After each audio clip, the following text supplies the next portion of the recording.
자, 로마서 19절과 20절을 아주 두 절만 짧게 읽었는데 우리가 이미 많이 다뤘던 내용이지만 핵심적인 부분을 바울이 다시 한번 언급하고 또 이것과 연관된 여러 가지 아주 중요한 교회 역사에 관한 이야기를 여러분들하고 같이 나누려고 합니다. 먼저 이렇게 시작하죠. 우리가 알거니와 무릇 율법이 말하는 바는 율법이 말하는 바, 한마디로 얘기해서 율법이 이야기하는 게 뭐냐. 그런데 여러분 우리가 로마서 3장을 쭉 보면서 바울이 성경을 구약 성경을 인용한 부분들을 여러분이 기억하시죠? 몇 차례 우리가 같이 읽기도 했었잖아요. 그런데 여러분들이 어디를 주로 읽었습니까? 지난주, 지지난주 제가 몇 차례 인용하면서 계속 본 부분이 있는데 기억이 안 나시죠? 구약 성경에 몇 장 몇 절인지 모르지만 이거는 아실 거예요. 시편 인용하고 이사야서 이렇게 인용했어요. 즉 10절에서 18절까지 바울이 인용한 내용의 출처가 어디냐? 구약 성경의 시편과 구약 성경의 이사야서예요. 자, 이거 율법입니까 아닙니까? 자, 구약 성경에 있어서 좁은 의미로 율법서라고 불리워지는 것은 총 5개의 성경입니다. 뭐죠? 창세기, 출애굽기, 레위기, 이쯤 되면 알죠? 민수기, 신명기. 이거를 뭐라고 부르냐면 토라라고 하고요, 모세오경이라고도 하고요, 율법서라고도 합니다. 좁은 의미로 그렇다는 거예요. 그리고 사실 그 중에서도 창세기는 율법이 거의 안 나오죠. 출애굽기 약간, 민수기, 신명기, 레위기를 빼먹을 뻔했네. 레위기, 민수기, 신명기 주로 율법의 얘기가 나와요. 그래서 우리가 좁은 의미로 율법서 하게 되면 이 레위기, 민수기, 신명기, 그죠? 그리고 출애굽기, 이것을 율법서라고 주로 부르는 거야.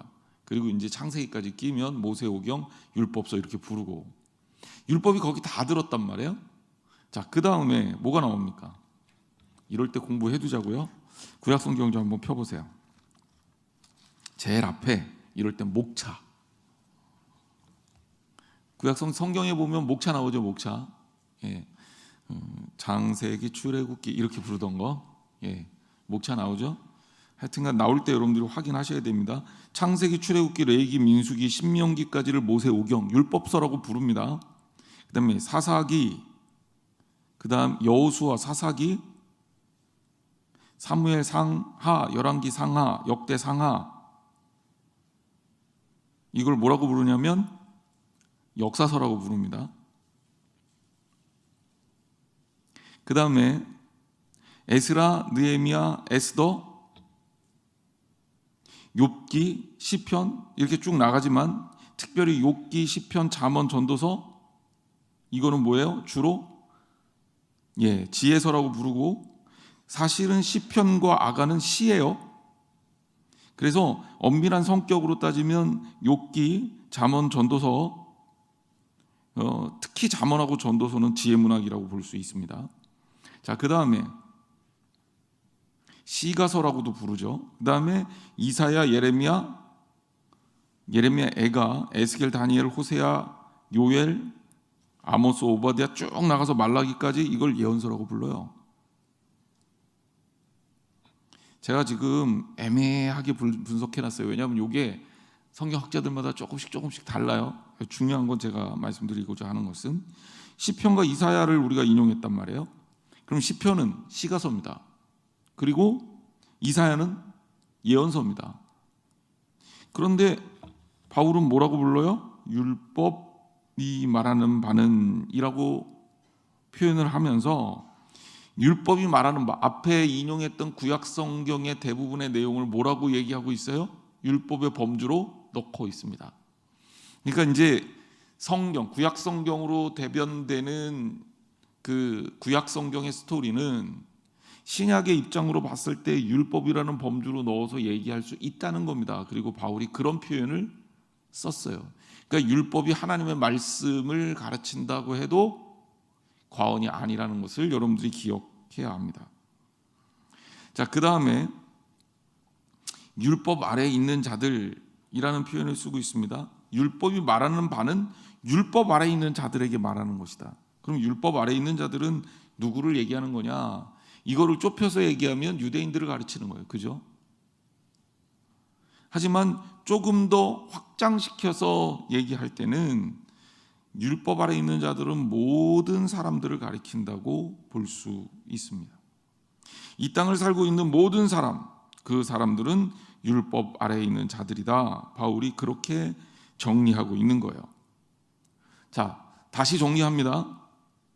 바울이 구약 성경을 인용했어요.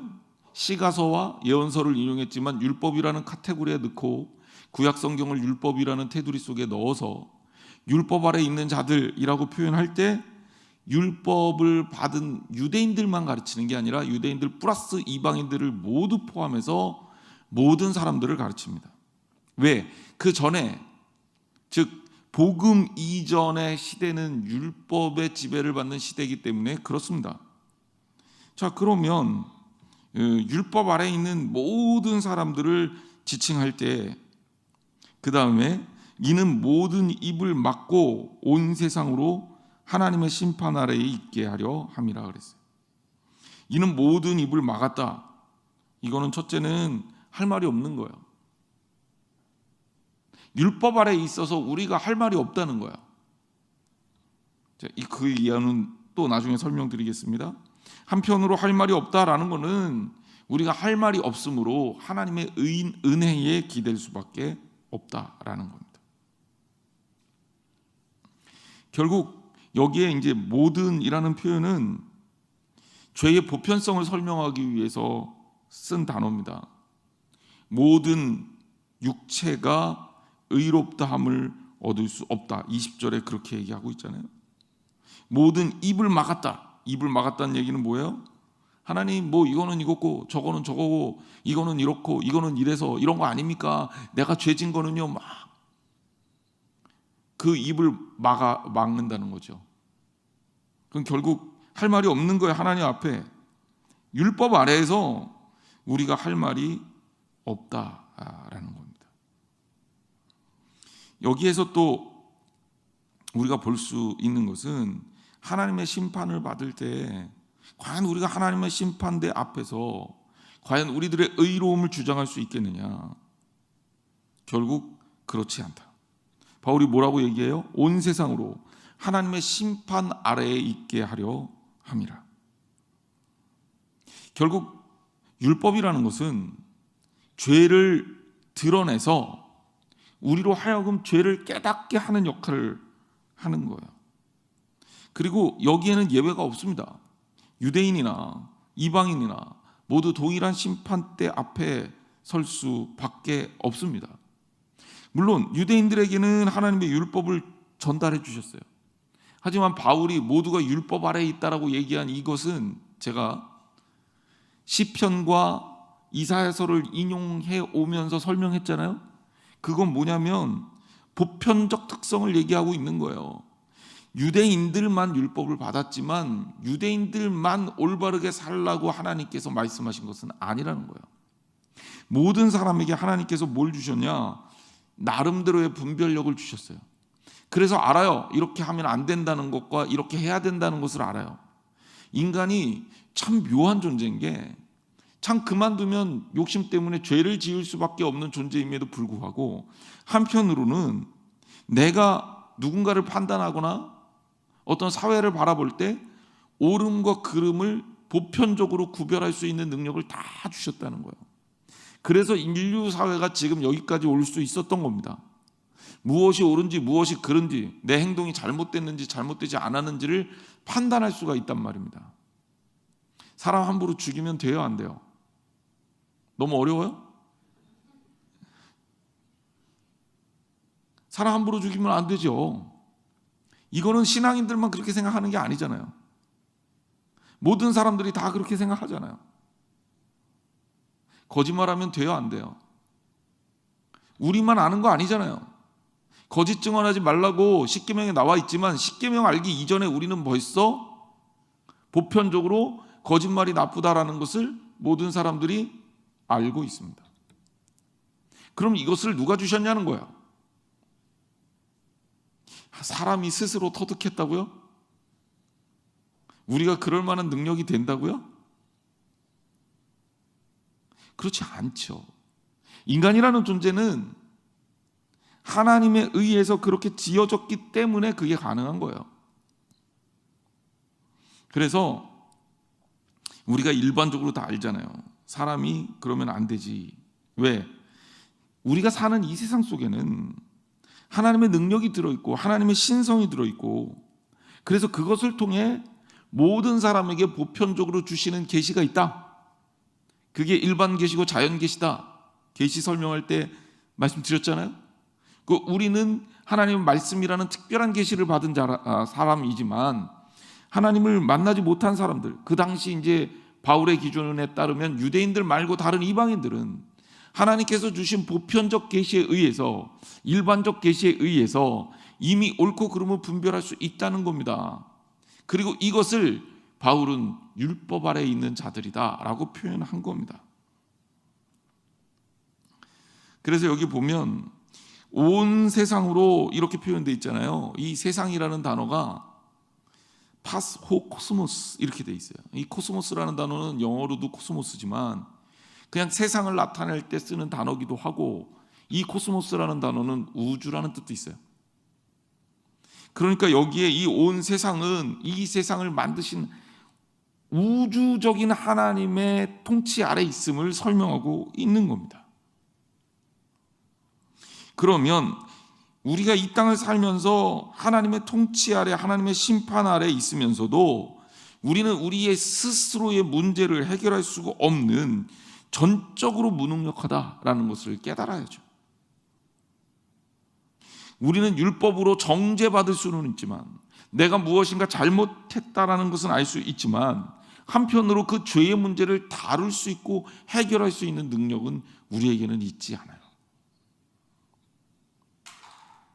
결국 이 본문이 우리에게 전해주고 있는 메시지를 한마디로 여러분들에게 세게 얘기하자면, 하나님 앞에서 잘난 척하지 마세요, 이 말이에요.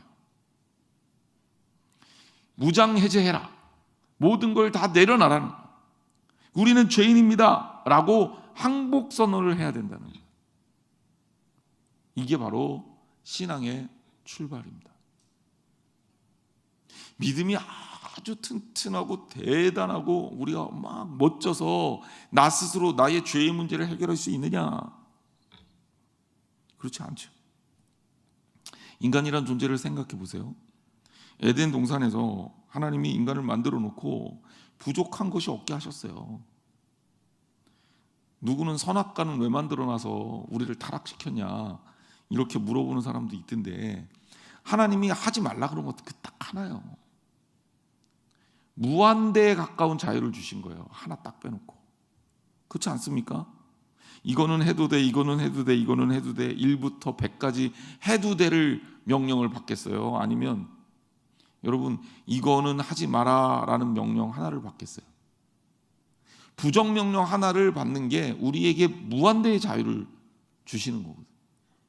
그러니까 해도 된다는 긍정명령 하나 붙들면 나머지는 다 하면 안 되는 거죠.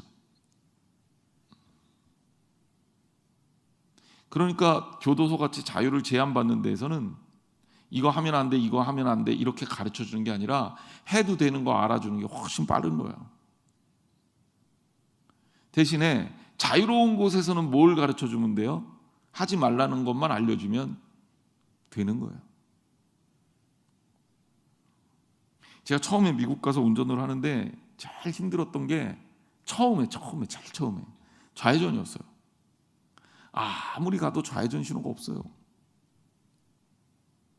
물론 미국에 이제 다운타운으로 가면 있습니다. 그런데 대부분의 좌회전 신호가 없어요. 그래서 제가 무슨 생각을 했냐면, 이 나라는 도대체 좌측으로 가려면 다 위반을 하란 얘기냐, 운전을 어떻게 하란 얘기냐, 그러고 멘붕이었어요 처음에. 나중에 알고 보니까요, 아무 때나 하면 돼요. 아무 때나. 신호가 없다는 건 뭐냐면 그냥 아무 때나 하란 얘기야. 아무 때나. 그래서 길이 있고 중간에 점선으로 된 차도가 하나 있는데, 이게 뭐냐면 차선을 바꾸기 위해서 잠깐 멈추는 라인이에요. 그래서 저쪽에서 오다가도 2차선으로 들어가고 이쪽에서 가다가도 2차선으로 들어가서 아무 때나 차 안 오면 좌회전해도 되는 거예요. 그러니까 신호가 없다는 얘기는 뭐예요? 안 해도, 아무 때나 해도 된다는 거예요. 좌회전 신호가 있는 데가 오히려 좌회전을 함부로 하면 안 된다라는 강력한 규제가 있는 거죠. 그러니까 하나님이 우리에게 에덴 동산을 주시고 선악과 따먹지 말라 그러는 거는 자유를 구속하신 게 아니라 무한대의 자유를 준 거예요. 하나만 빼고. 그런데 그 하나를 위반해 갖고 우리가 타락을 하잖아요. 타락한 다음에 어떻게 됐습니까? 그 다음에 우리는 인간 스스로 자기의 죄의 문제를 처리할 수 있는 능력을 잃어버렸어요. 그래서 철저하게 하나님의 은혜가 아니면 우리 스스로를 구원할 수 없는 종속된 존재가 됐단 말이에요. 한계가 있는 존재가 됐단 말이에요. 자유가 없는 존재가 됐단 말이에요. 그러면서 인간이 가진 형벌이 뭡니까? 늙어서 죽게 되는 형벌을 갖게 되고, 남자는 일해야지 먹고 사는 형벌을 갖게 되고, 여자는 해산의 수고를 갖게 됩니다. 이건 상징적인 얘기예요. 인간에게 노동이 필요한 이유가 뭡니까? 먹지 않으면 살 수 없기 때문에 그렇죠. 인간이라는 존재가 스스로의 한계를 가질 수밖에 없는 존재로 바뀌어버린 거예요. 무엇 때문에? 죄 때문에. 그럼 결국 우리는 하나님 앞에서 죄로 인해서 제한된 삶을 살 수밖에 없다. 자, 20절 말씀을 우리 같이 한번 읽어보겠습니다. 같이 읽겠습니다. 그러므로 시작. 그러므로 율법의 행위로 그의 앞에 의롭다 하심을 얻을 육체가 없나니 율법으로는 죄를 깨달음이니라. 아멘. 여기 그러므로라고 번역이 되어 있지만 정확하게 번역하면 그러한 이유로 이렇게 번역해야 문맥상으로 정확한 번역입니다. 근데 그다지 어색하지 않아요. 그렇기 때문에 심판 아래에 놓았기 때문에 결국 무슨 얘기입니까? 율법의 행위로 그의 앞에 의롭다 하심을 얻을 육체가 없다. 우리가 상식적으로는 다 아는 얘기지만 신앙생활을 하면서 실천적으로는 굉장히 이게 받아들여지기가 어렵습니다. 제가 목회를 하면서 성도들을 만나고 성도들을 가르치지만 성도들조차도 분명한 어떤 법칙이 있고 룰이 있는 걸 좋아하는 사람들이 더 많아요. 그래서 그거를 따르면 되고 그거를 안 따르면 안 되고 이렇게 정해주면 그러면 조금 편해하는 거예요. 인간이라는 존재가 그렇다는 거죠. 그런데 법이라는 게 정해놓으면 꼭 위반하게 돼 있어요. 꼭 어기게 돼 있어요. 여러분들은 살면서 법을 위반한 적이 나는 한 번도 없다. 한번 손 들어보세요. 솔직하게 제가 상 드리려고요. 쉽지 않죠. 자, 그런데 제가 이제 무슨 얘기를 하려고 그러냐면 복음은 우리에게 율법을 주셨고 복음은 우리에게 자유를 주셨고 하나님은 우리에게 율법으로부터의 해방을 주셨거든요. 그런데 성도들은 자꾸 율법적 세계로 들어가고 싶어요. 자꾸 구속받고 싶어요. 그러니까 복음에 의한 구속과 율법에 의한 구속이 어떻게 다른지를 분별하고 여러분들은 복음에 의한 구속을 통해 자유함을 누려야 됩니다. 이게 신앙이에요. 그런데 율법에 의해서 자꾸 나 자신을 제한하는 유대인들의 법, 그리고 이 땅을 살고 있었던 그 법 때문에 숨이 막혀서 정말 죽을 것 같았던 수많은 사람들의, 그리고 수많은 법칙들에 매이지 말라는 얘기예요. 자, 이 본문은 실제로도 제가 이런 얘기를 하는 이유는 뭐냐면, 그럼 로마서에 하나님 말씀에 율법의 행위로 그 앞에 의롭다 하심을 얻을 육체가 없다 선언이 딱 됐어요. 선언이 됐잖아요. 그럼 받아들이고 아멘하고 우리가 그러면 행위가 아니라 은혜로 구원을 받는구나 라고 하면 되는데, 초대교회 때도 이것 때문에 계속 사람들이 행위로 구원을 받는 것을 더 확실하게 여겨요. 자, 우리가 믿음이라는 걸 생각해 봅시다. 눈에 보이는 무엇인가가 없기 때문에 믿음이라는 게 필요한 거예요. 눈에 다 보이고 다 알아. 그건 믿음이 아니죠. 그거는 그냥 공학입니다. 그거는 그냥 과학인 거예요. 그냥 법칙인 거예요. 그런데 하나님 앞에서 우리는 그걸 원해. 어렸을 때 그런 거 있었어요. 선생님 뭐 잘하면 그 뒤에 학교 다닐 때 도표를 그리죠. 이승무하고 이렇게 스티커를 붙여. 그 스티커 좀 받아보려고 그냥 온갖 난리를 칩니다. 그 스티커 좀 받아보려고 선생님한테 잘 보이려고 뭐 모범생인 척하고,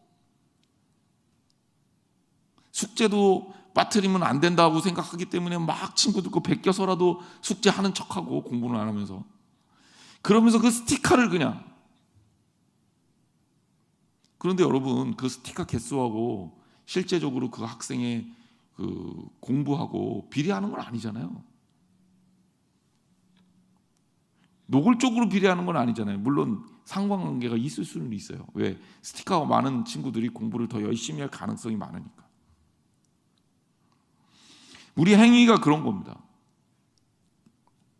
많은 사람들이 어떤 마음을 갖냐면,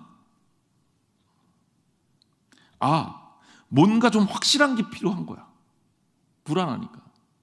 내가 구원을 받았다는 확실한 좀 증표, 눈에 보이는 증표가 필요한 거야. 그래서 그걸 원해요. 로마 가톨릭 교회가 면죄부를 팔잖아요. 그럼 이게 성경적이 아니잖아요. 그럼 사지 말아야죠. 그런데 사요. 왜? 면죄부라도 사면 내가 좀 확실하게 구원의 증거를 얻은 것 같은 느낌이 드는 거예요. 본질하고 상관없어요.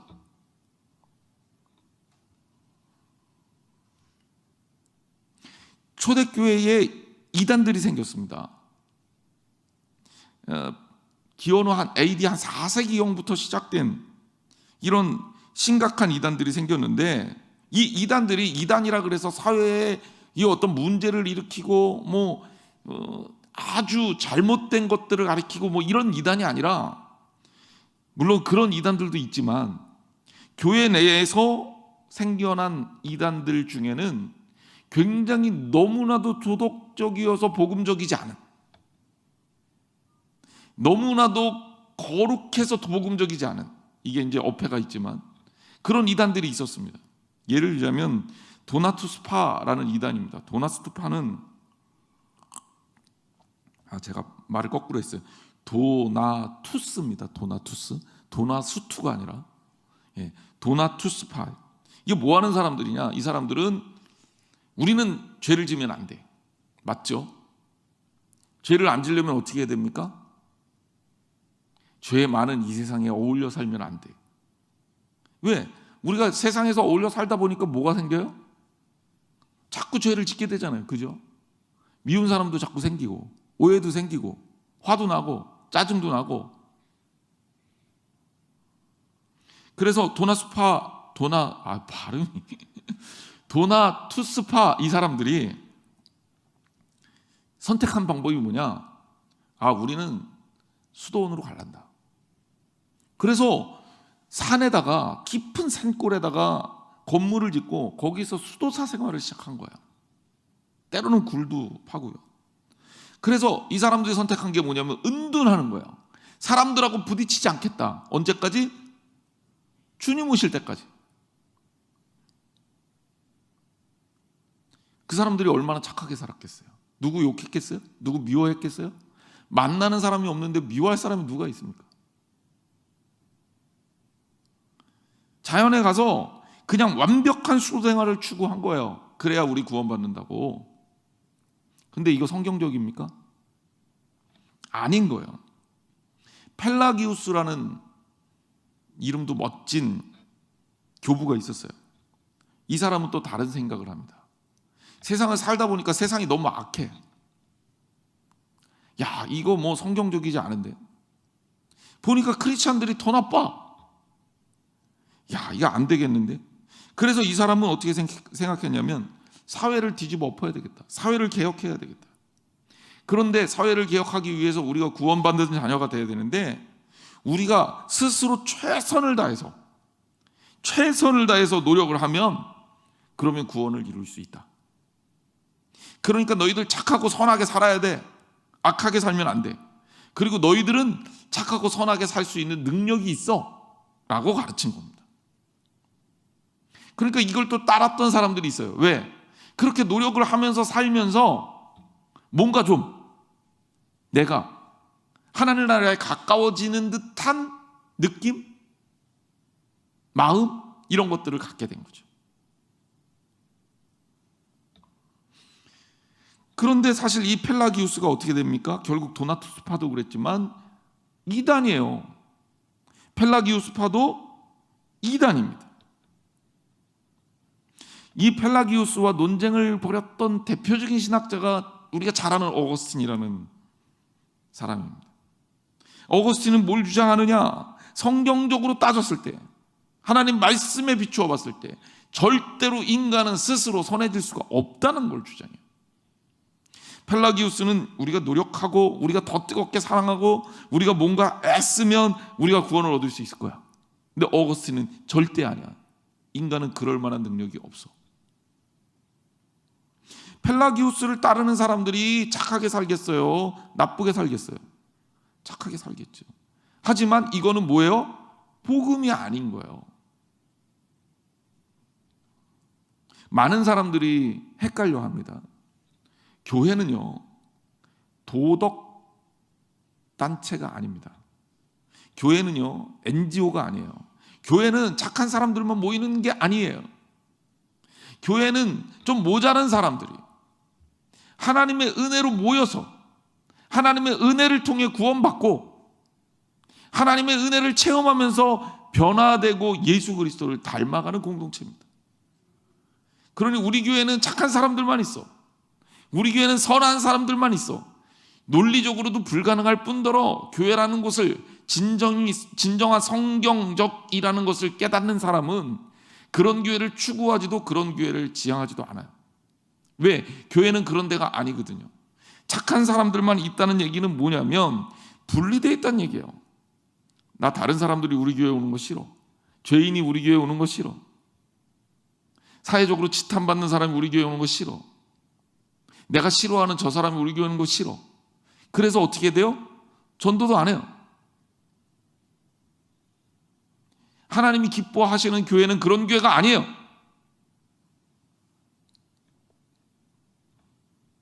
하나님이 기뻐하시는 교회는 세상 속의 빛과 소금의 역할을 감당하는 거예요.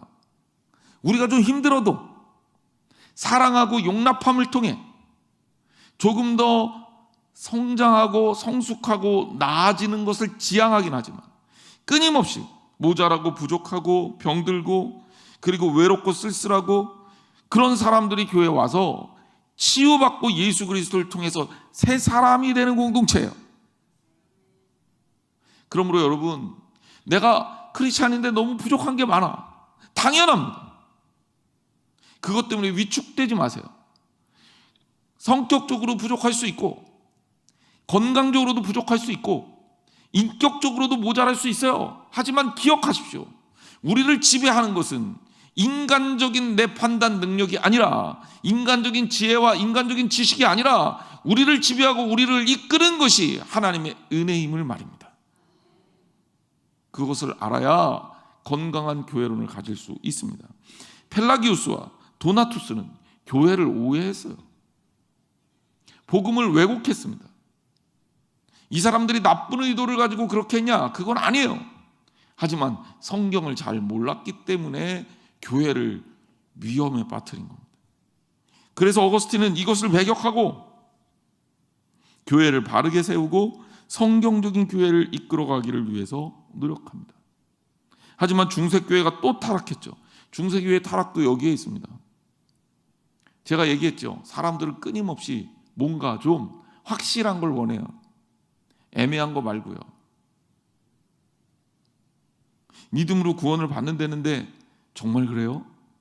그럼 믿음으로 구원을 받았다는 뭐 증표라도 좀 줘요. 그래? 그러면 방언하면 구원받은 거야. 그래요? 그럼 나 방언 받아야 되겠다. 여러분, 방언하면 구원받은 겁니까? 입신하면 구원받은 겁니까? 아니, 그거 구원하고 상관없어요. 하나님께서 은혜로 주시는 것을 구원의 징표라고 착각하지 마세요. 오히려 우리에게 필요한 것은 불확실성 속에서도 주님을 변함없이 믿는 믿음, 그리고 끊임없이 나의 삶의 주인이 하나님이시라는 것에 대한 고백, 바로 그것이 우리에게 필요한 겁니다. 인간의 도덕적 행위를 통해서 인간이 구원받을 수 없습니다. 그래서 우리는 철저하게 그리스도의 십자가의 은혜를 통해서 사는 사람이어야 해요. 갈라디아서 2장 20절 말씀을 봅니다. 내가 그리스도와 함께 십자가에 못 박혔나니 그런즉 이제는 내가 사는 것이 아니요 오직 내 안에 그리스도께서 사시는 것이라. 이제 내가 육체 가운데 사는 것은 나를 사랑하사 나를 위하여 자기 자신을 버리신 하나님의 아들을 믿는 믿음 안에서 사는 것이다. 율법의 행위는 바로 우리들의 삶의 모든 부분에 있어서 구원에 유효하지 않습니다. 그러므로 그의 앞에 의롭다 하심을 얻을 육체가 없다. 시편 143편 2절 말씀에 보면 주의 종에게 심판을 행하지 마소서, 주의 눈앞에는 의로운 인생이 하나도 없나이다, 이렇게 고백하고 있죠. 여기 바울이 이 시편 143편 2절을 인용하면서 다시 한번 설명하는 겁니다. 그의 앞에 의롭다 하심을 얻을 뭐가 없다? 육체가 없다. 여기 육체라고 쓰여진 단어를 우리가 좀 생각해야 돼요. 히라보는 좀 묘해서 비슷한 단어인데 다른 느낌으로 쓰는 경우가 많아요. 이 육체라는 단어도 그래요. 여기에 쓰였던 육체라는 단어는 사락스라는 단어입니다. 이 사락스라는 단어는 히라보로 똑같이 육체, 몸, 이것을 표현하는 소마라는 단어하고는 좀 달라요. 그러니까 소마라는 얘기는 좀 긍정적으로 우리를 표현할 때 많이 써요. 근데 사락스라는 단어를 쓸 때는 이거는 죄 가운데 있는 우리 육체를, 인간의 한계성을 나타낼 때 쓰는 단어입니다. 즉 이 사락스라는 단어는 뭐 철학적인 용어로 얘기하면 연약한 인간의 실존성을 나타내는 단어다, 이렇게 얘기할 수 있는데 여러분들이 그렇게까지는 기억할 필요 없고, 이 사락스는 죄하고 연관된 육체를 설명할 때 쓰는 거고, 바울은 여기에서 육체라는 단어를 쓰면서 사락스라는 단어를 씁니다.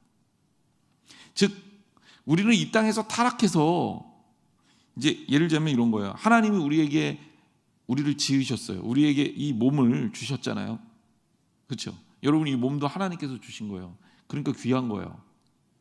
이럴 땐 소마 쓰는 거예요. 이럴 땐 소마예요. 하지만 우리가 하나님 앞에서 이 육체로는 구원받을 수 없습니다 라고 할 때는 똑같이 이 육체라는 단어를 쓰지만 이때는 사락스예요. 무슨 뉘앙스인지 아시겠죠? 모르셔도 할 수 없어요. 넘어갑니다. 다음에 또 설명할 거니까. 로마서 읽다 보면 쭉쭉쭉 나와요.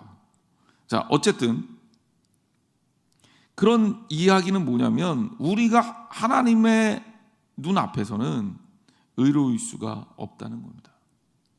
자, 그럼 우리가 육체를 가진 우리가 어떻게 구원을 받을 수 있냐? 그리고 과연 우리에게 율법의 유용성은 뭐냐? 율법은 왜 필요한 거야? 도대체? 목사님, 그래도 교회 오면 교회에서 이것도 하세요, 저것도 하세요. 이게 일종의 율법이거든요. 이것도 이제 필요하잖아요. 그러니까 이제 일반적으로 이 성경에 나타나 있는 말씀의 능력, 설명할 때도 비슷합니다. 성경도 문자적으로 쓰여질 때는 로고스고 이것이 움직여서 우리 가운데 역사할 때는 레마란 말이에요. 그러니까 문자적으로 쓰여진 이 로고스 자체를 레마로 받아들일 수가 없는 거예요. 자, 어쨌든 이 인간의 한계 속에서 그럼 율법은 뭘 하는 거냐? 율법은요, 우리로 하여금 너 행함으로 구원 못 받아 라는 걸 알게 한다는 거예요. 율법은 브레이크입니다. 율법은 경고장이에요. 우리가 죄인이구나 라는 걸 알게 하는 거예요. 법이 없으면 의와 불의를 구별할 수가 없어요. 예를 들자면 이런 겁니다. 최근에 LH공사 이 투기 사건 때문에 난리가 났어요. 진짜 나라가 뒤집어졌는데, 제가 그 얘기를 하려고 그러는 게 아니라 한 고등학교에서 학생들 대상으로 조사를 했대요. 만약에 너희들이 LH공사 직원이야, 만약에 법적으로는 안 된다고 알려져 있지만 걸리지 않을 가능성이 상당히 높아. 이럴 때 과연 너희들은 땅에 투자해서 돈을 벌 수 있는 개발에 대한 정보를 갖고 있다면 어떻게 하겠냐? 뭐라고 대답했을 것 같아요? 고등학생들이 한 80% 정도가 나도 그렇게 했을 것 같습니다 라고 대답했대요. 우리가 막 욕하잖아요. 어쩜 저럴 수 있어, 공무원이라고 다 도둑놈들만 뽑아놨네. 근데 여러분, 우리가 그 자리에 가면 장담 못해요. 왜? 우리나라 사회가, 그리고 이 세상이라는 사회가 돈을 그렇게 벌지 않고 벌 수 있는 기회가, 벌 수 있는 방법이 그렇게 많지 않아요. 월급 많이 받아갖고 돈 벌기 쉽지 않아요. 그렇지 않나요? 그래서 요즘 젊은 친구들이 그것 때문에 절망하는 거 아니에요. 집값은 어마어마하게 높은데 그 집에서 살려면 열심히 일해서 집을 산다? 이거 불가능해졌거든요. 그러니까 어떻게 해서든지 다른 방법을 통해서라도 돈을 벌려고 찾다 보니까 제일 쉬운 방법이 부동산 투기고, 결국 정보가 있으면 부정적인 수단이라도 써야 되겠다라는 거 아닙니까? 근데 우리는 뭘 알아요? 법이 있으니까 그러면 안 된다라는 걸 안단 말이에요. 안단 말이에요. 그러니까 법이라는 건 뭐냐면, 야, 우리가 죄인이야, 우리가 연약해 라는 것을 알려주는 거야. 알려주는 거. 이것 가지고 우리가 구원을 받지 못한다는 게 문제기는 하지만, 한편으로 이 율법이라는 게 우리로 하여금 어길 수밖에 없는 인간의 연약성을 돋보이게 해줘서 내가 하나님 앞에 무릎 꿇고 나갈 수 있는 도구가 되게 된다는 거죠. 제가 처음에 말씀드렸잖아요. 하나님 앞에 항복 선언하는 거다. 신앙은 하나님, 나 죽을 사람입니다. 나 연약한 사람입니다. 나는 아무것도 아닌 사람입니다. 내가 무엇인가 한다 해도 나는 죄인일 수밖에 없습니다 라고 고백하는 게 신앙이다. 그게 우리 기본이에요. 그리고 그게 돼야 진짜 신앙을 쌓을 수가 있어요. 자, 몇 가지 이유 때문에 그렇습니다. 정리합니다. 우리가 율법으로 구원 못 받아요. 맞죠? 예, 이거 헷갈리면 안 돼요. 그러니 뭐 어떤 법을 잘 따랐다, 내가 어떤 일을 잘했다, 내가 선행을 많이 베풀었다, 하나님 나 구원해 주세요. 돼요? 안 돼요? 안 돼요. 한편으로는 그러니까 그것 가지고 누구한테 자랑할 수 있어요? 없어요? 예, 나 잘났어, 나는 이렇게 대단해, 나는 이렇게까지 해, 자랑할 수 있어요? 없어요? 없어요. 자, 그러면 다른 사람한테 너는 왜 이렇게 못해, 너는 왜 이거밖에 안 돼, 책망할 수 있어요? 없어요? 누군가를 정죄할 수 있어요? 없어요? 없어요. 하지만 그럼에도 불구하고 우리는 뭐가 죄고 뭐가 죄가 아닌지를 알아요. 그렇죠? 무엇 때문에? 율법 때문에. 그래서 율법 때문에 우리가 죄인인 것을 깨닫는다는 거예요. 그러니까 이 율법이 있어야 되겠어요? 없어야 되겠어요? 있어야죠. 교회의 법도 있어야 되겠어요? 없어야 되겠어요? 있어야죠. 신앙생활할 때 가이드라인도 여러분들에게 필요하니까 주는 거야. 하지만 누군가를 비난하거나 누군가를 율법적으로 정죄하거나 할 자격이 우리에게 없어요. 왜? 똑같거든요. 정도의 차이만 있지. 똑같이 죽을 죄를 지은 사람들이거든요. 그럼 우리는 무엇을 하나님 앞에 구해야 됩니까? 하나님 앞에 구해야 될 게 뭡니까? 한마디로 말씀드려서 하나님의 은혜로밖에 살 수가 없다는 거예요. 여러분, 우린 다 하나님의 은혜 아래에 있는 사람들입니다. 아무리 잘나도 그래요. 아무리 돈이 많아도 그래요. 하나님이 공기 주셨으니까 사는 거고, 하나님이 디딜 땅을 주셨으니까 사는 거고, 하나님 마실 물 주셨으니까 사는 거죠. 근데 이런 거 하나도 없다고 생각해 보세요. 우리 어떻게 삽니까? 돈 많으면 삽니까?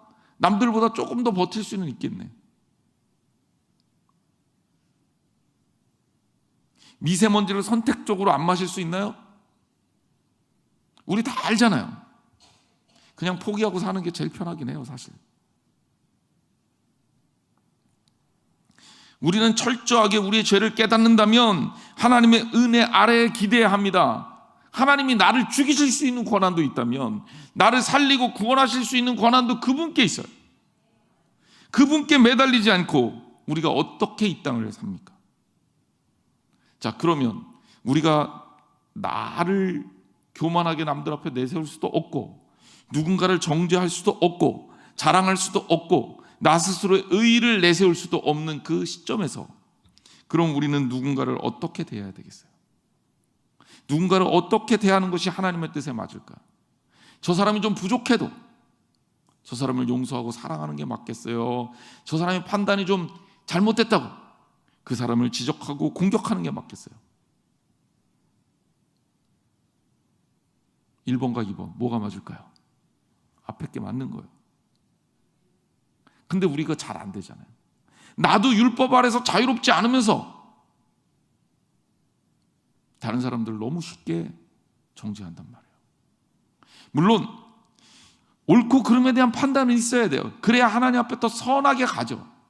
그렇지만 이거는 우리가 구원받기 위해서 율법을 지킴으로써 선해지는 게 아니라, 우리가 조금씩 하나님 앞에 하나님의 은혜를 받은 사람이라면 그 은혜를 가지고 어떻게 죄를 짓습니까?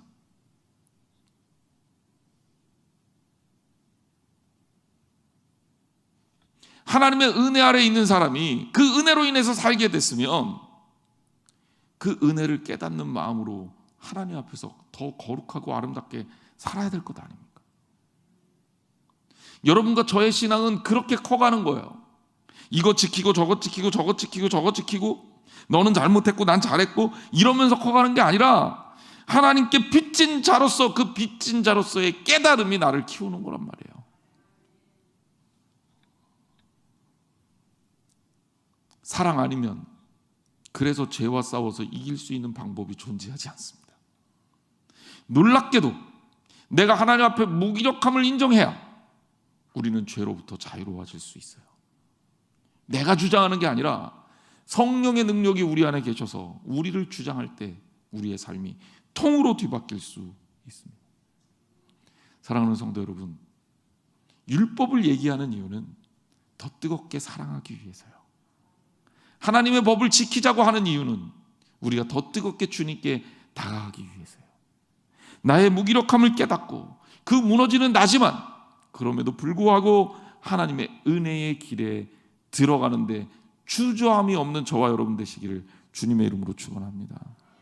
목사님, 과거에 내가 나쁜 짓을 많이 했는데, 내가 죄를 많이 졌는데, 하나님 보실 때 부끄러운 일도 많이 했는데, 나는 기도도 많이 못했는데, 과거에 어쨌다 저쨌다 중요한 거 아니야. 지금부터 잘하면 됩니다. 그게 성경이에요. 그럼 내가 그 과거에 하나님을 위해서 애썼던 거, 노력했던 거, 그거 다 소용없냐? 아니, 소용없지 않아요. 하나님 아시잖아요. 근데 중요한 게 뭐예요? 그건 내 공로가 아니에요. 내 게 아니에요. 하나님의 은혜를 깨달은 사람으로서의 삶의 모습일 뿐이에요. 그걸로 행복한 거 아닙니까? 내 기도하는 그 시간, 그때가 가장 슬프다? 그때가 가장 괴롭다? 그때가 가장 어떻다고요? 즐겁다, 기쁘다. 기도하는 때가 기쁜데 기도가 왜 내 훈장이 됩니까? 훈장하려면 누군가를 위해서 정말 죽든지. 저 군대에서 누군가를 위해서 수류탄이, 그런 친구들이 있어요. 실제로 실수로 수류탄이 까졌는데 그거 터지면 다 죽으니까 내가 그 수류탄을 덮는 거예요. 그래서 내가 혼자 죽고 다른 소대원들을 구했어. 그러면 훈장 주죠. 그건 내가 죽는 건데 다른 사람을 위해서 희생했으니까. 그런데 우리가 기도하고 찬양하고 예배하는 거는 뭐예요? 내가 제일 좋아하는 거야. 그런데 그거 뭐 열심히 했다고 목사님 나 좀 알아주세요, 하나님 나 이쁘죠? 그럴 필요는 없잖아요. 사실 맛있는 음식이 앞에 있어서 맛있게 먹었어요. 그럼 행복한 거 아니에요? 그걸로 끝난 거지. 그걸 갖다가 나 이렇게 엄청나게 많이 잘 먹는데 나 진짜 잘하지 않냐, 그럴 필요는 없잖아요. 근데 보면 크리스찬들이 오해하는 거예요. 옳고 그름을 분별해서 하나님께서 우리에게 원하시는 것, 그것을 딱 붙드세요. 율법과 복음의 그 판단을 분명하게 하세요. 우리는 은혜로 사는 사람, 은혜로 사는 사람이야 더 뜨겁게 사랑할 수 있어요. 하나님이 내게 베풀어 주신 은혜, 이제는 사랑하는 성도들을 위해, 사랑하는 자녀들을 위해, 사랑하는 이웃들을 위해, 그 사람들이 부족하고 모자란 게 보이더라도 덮을 수 있는 마음으로 더 뜨겁게 사랑하며 사는 것. 여러분 더 뜨겁게 사랑합시다. 기도하겠습니다. 주님 감사합니다. 바울 사도는 율법과 복음 그 속에서 하나님께서 끊임없이 내려주시는 은혜를 설명하고 있습니다. 우리를 죄인이라고 끊임없이 가르치고 죄 아래 희망이 없는 사람이라고 가르칩니다. 그래서 우리는 더더욱 하나님의 은혜가 감격스러울 수밖에 없습니다. 내가 죽을 죄인이지만 은혜 아래 살고 또 이렇게 살게 되었고 하나님 나라를 바라볼 수 있기 때문입니다. 사랑하는 성도들, 은혜로 믿음으로 가는 하나님 나라를 기쁨으로 지향할 수 있도록 도와주시고, 특별히 신앙생활을 함에 있어서 매 순간이 가장 감격스럽고 매 순간이 가장 행복하며 주와 함께 동행하는 그 시간이 가장 기쁘고 즐거울 수 있도록 도와주옵소서. 때로는 하나님께 드리는 가장 기쁜 순간인 기도와 예배와 그리고 사랑하는 일과 헌신하는 일과 봉사하는 일이 내게 짐이 되지 않게 도와주옵소서. 그것이 내게 기쁨이 되고 하나님께 영광을 돌릴 수 있는 감사와 은혜의 시간이 되게 하여 주옵소서. 모든 것이 사랑임을 깨닫게 하여 주옵소서. 더욱 뜨겁게 사랑하게 동행하여 주옵소서. 예수님의 이름으로 기도했습니다. 아멘. 기도하겠습니다. 이제는 우리 주 예수 그리스도의 은혜와 하나님 아버지의 놀라우신 사랑하심과 성령님께서 이끌어 주시는 교제하심이, 특별히 하나님 앞에 더욱더 뜨겁게 사랑하겠다고 결단하고 다짐하는 사랑하는 성도들 머리 위에 영원토록 함께 하기를 축원하옵나이다. 아멘.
백성이